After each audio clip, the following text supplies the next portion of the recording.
Zamora, a West African nation renowned for its vibrant culture and tumultuous political landscape, was on the brink of a major election. For years, the political environment had been charged with tension, marked by significant events that had shaped the nation's trajectory. This election was set against a backdrop of past struggles and the hopes of a brighter, more peaceful future. In the years leading up to the election, a group of young and dynamic opposition members had risen to prominence. They called themselves the Democratic Youth Alliance, DYN, were determined to ensure a fair and transparent electoral process. Central to their demands was the compilation of a new voters' register. They believed the existing register was fraught with inaccuracies and would undermine the legitimacy of the election. Despite their impassioned pleas, the country's election management body, the Zamora Electoral Commission, ZEC, remained adamant, refusing to heed the call for a new register. Frustrated but undeterred, the DYA organized a massive demonstration, which they dubbed Let My Vote Count, LMVC. On the day of the protest, the streets of the capital city, Kente, were filled with thousands of young people chanting slogans and holding placards demanding electoral reforms. The demonstration, initially peaceful, took a tragic turn when the government, fearing the growing influence of the opposition, unleashed the police on the demonstrators. The clash was brutal, tear gas and rubber bullets filled the air. In the chaos, one of the demonstrators, a young man named Kojo, was struck in the face and lost his eye. The image of Kojo, bandaged and bloodied, became a symbol of the struggle for justice and democratic integrity in Zamora.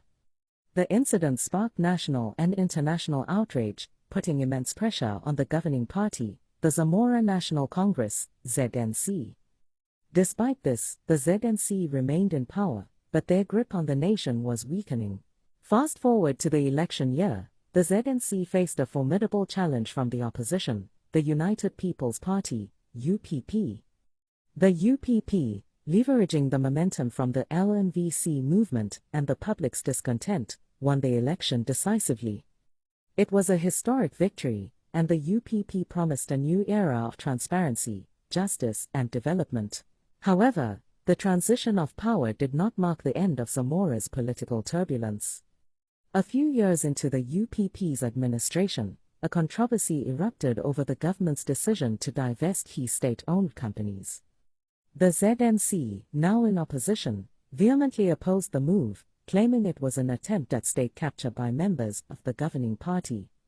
They alleged that even though all legal and due processes had been followed, and the companies involved in the purchasing of the state asset had proven to have more requisite experience in the industry to better manage the state company, which had been running losses for over 15 years, the sale was a corrupt maneuver to benefit the UPP.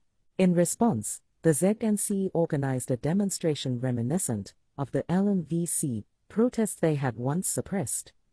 This time, the ZNC supporters took to the streets with a different strategy.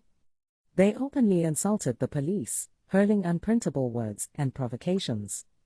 However, the police, now under the UPP government, demonstrated remarkable restraint. They did not retaliate, maintaining a calm and professional demeanor. This stark contrast in police response did not go unnoticed by the public. As another election approached, Zamora found itself at a crossroads once again.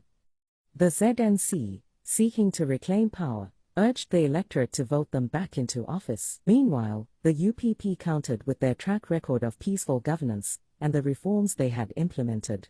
Amidst the political campaigns, the central question on the minds of Zamorans was one of peace and security. Which party could be trusted to maintain the stability of the state? The memories of the violent crackdown during the LMVC demonstration were still fresh, contrasting sharply with the peaceful handling of the ZNC's recent protest.